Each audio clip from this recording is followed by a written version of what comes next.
नाही, मला वाटतं मला याची कल्पना नाही आहे. पण महाराष्ट्रात राहून अशा प्रकारे मराठी शिकणार नाही, येत नाही असं बोलणं त्या ठिकाणी उचित नाही आहे.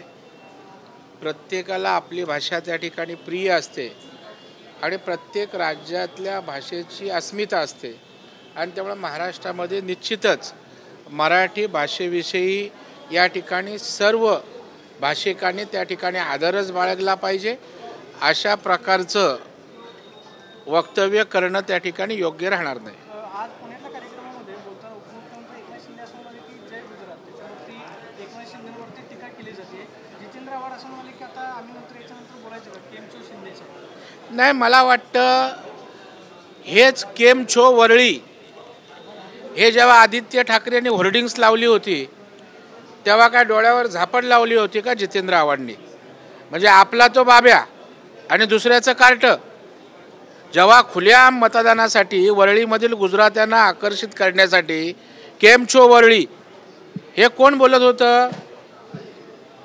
जिलेबी पापडा, गुजराती आपडा, म्हणजे स्वार्थासाठी सोयीचं घ्यायचं. आता गुजराती समाजाचा कार्यक्रम असेल तर ते जय महाराष्ट्रही बोललेत ना. आपल्याला सोयीचं घ्यायचं, टीका करायच्या, भावनिक भाषावादी खेळ करायचे.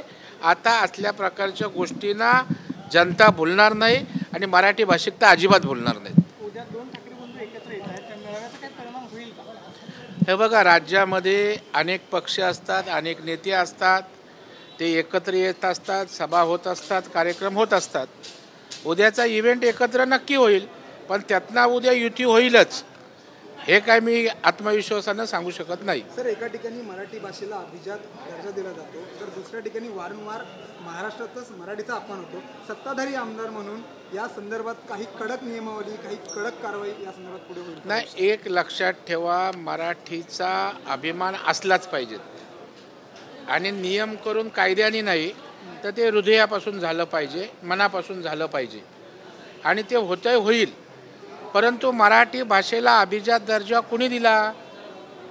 यासाठी माननीय मुख्यमंत्री देवेंद्र फडणवीस साहेब यांनीच केंद्रात पाठपुरावा केला ना. पंतप्रधान नरेंद्र मोदी साहेबांनीच मराठी भाषेला अभिजात दर्जा दिला ना. मग मराठी भाषेच्या विषयी आमचं प्रेम या ठिकाणी उघड आहे. तुमचं पुतणा मावशीचं प्रेम आहे. स्वतःची मुलं स्कॉटिश स्कूलमध्ये, इंग्लिश स्कूलमध्ये आणि दुसऱ्यांना मराठीचे डोस द्यायचे. त्या ठिकाणी मराठी शाळा बंद पडत आहेत. इंग्रजीमध्ये आपणच रूपांतर करणार, इंग्रजी शाळा तुम्हीच बनवायच्या आणि मराठीचं. त्याच्यामुळं तुमचं प्रेम पुतना पावशीचं आहे, बेगडी आहे आणि मुंबईकरांनी मराठा माणसाला माहीत आहे.